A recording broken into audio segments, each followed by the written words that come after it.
예, 아산병원 같은 국내 최고 수준의 병원에서 어떻게 이런 일이 일어났는지 이해가 안 되는 분들이 많으실 겁니다.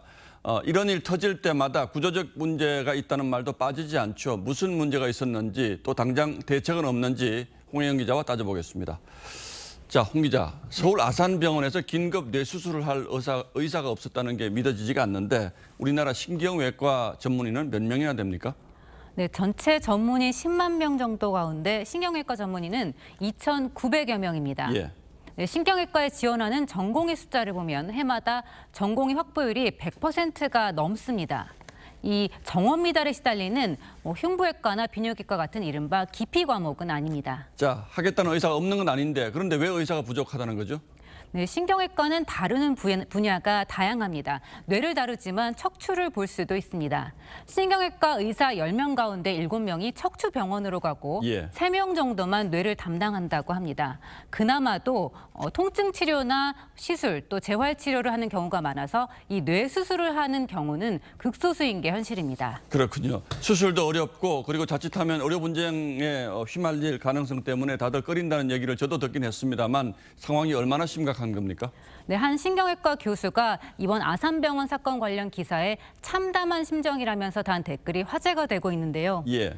국내 빅5 병원의 뇌혈관외과 교수는 2~3명이 전부라면서 또 40대 이상의 실력 있는 뇌혈관외과 의사는 거의 고갈된 상태라고 했습니다. 예. 이 아산병원 같은 경우도 뇌혈관외과 교수가 2명이어서 1년 365일 퐁당퐁당 당직을 서고 있다고 했는데 이 현장의 목소리를 한번 들어보시죠. 저도 지금 60이 다 된 지금도 밤에 당직을 서 밤에 수술을 해야 돼요. 60 넘어서 밤에 당직을 수술한 사람이 몇 명이나 될까요?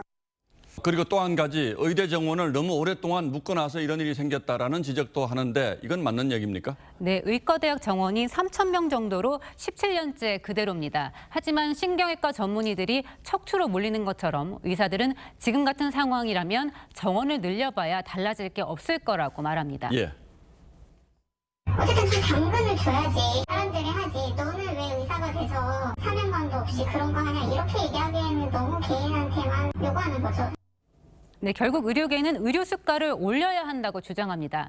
신경외과 분야에 의료 수가를 올리면 병원이 의사를 고용할 여력이 생긴다는 건데요. 하지만 그보다 뇌혈관 외과나 흉부외과 같은 생명과 직결되는 필수 과목에 실력 있는 인재를 키울 수 있는 보다 종합적인 대책이 강구돼야 된다. 전문가들은 이렇게 말하고 있습니다. 예, 항상 소일고 외양간 고치기가 되긴 합니다만 어쨌든 이번 사건들이 이런 문제를 좀 종합적으로 돌아볼 수 있는 계기가 되기를 바라겠습니다. 예, 홍혜영 기자 잘 들었습니다.